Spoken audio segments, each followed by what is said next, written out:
Imagine a city in chaos, where lawlessness reigns supreme and violent gangs roam the streets. This is the picture President Donald Trump has painted of Washington, D.C. But is it really an accurate representation of the nation's capital?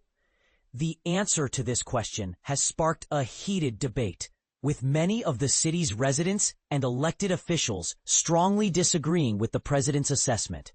But here's where it gets interesting. 3 Republican-led states, West Virginia, South Carolina, and Ohio, have announced that they will be sending National Guard troops to Washington, D.C. to support the roughly 800 troops already deployed to the city. West Virginia Governor Patrick Morrisey has pledged to send 300 to 400 National Guard troops, while South Carolina will send 200 troops, and Ohio will send 150 military police. This move has been met with resistance from Washington, D.C.'s elected officials, who argue that the city is not experiencing the level of lawlessness that the president has claimed. In fact, data from the Metropolitan Police Department shows that homicides have dropped by 32% between 2023 and 2024, and violent crime overall is down 26% so far in 2025. So, what's really going on in Washington, D.C.? Is the city truly plagued by crime, or is the president's portrayal of the city a gross exaggeration? And this is the part that most people miss. The city's residents have expressed frustration with the president's enforcement policy, and hundreds have taken to the streets to protest. The protests, which have been peaceful, have included marches through the city's streets, with demonstrators chanting, "Free D.C." Some have even taken to filming federal officers as they patrol the city, highlighting the tension between the city's residents and the federal government. But why are the city's residents so upset? It all comes down to the president's claims about crime in the city.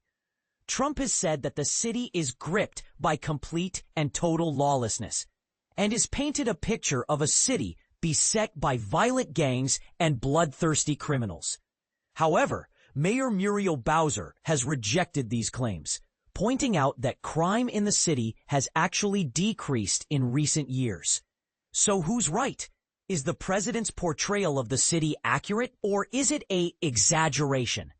The answer to this question is complex and depends on how one defines lawlessness. While it's true that the city has experienced a spike in crime in the past, the data suggests that this trend is reversing. But here's the thing. The president's claims about crime in the city have sparked a national debate about the role of the federal government in policing cities.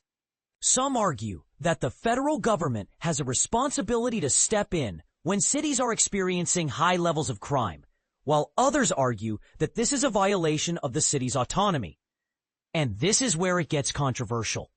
The Trump administration initially tried to take command of the city's Metropolitan Police Department using the District of Columbia Home Rule Act, but was forced to rescind the order after city officials took them to court.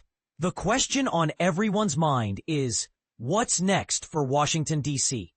Will the city continue to be a battleground in the debate over crime and policing?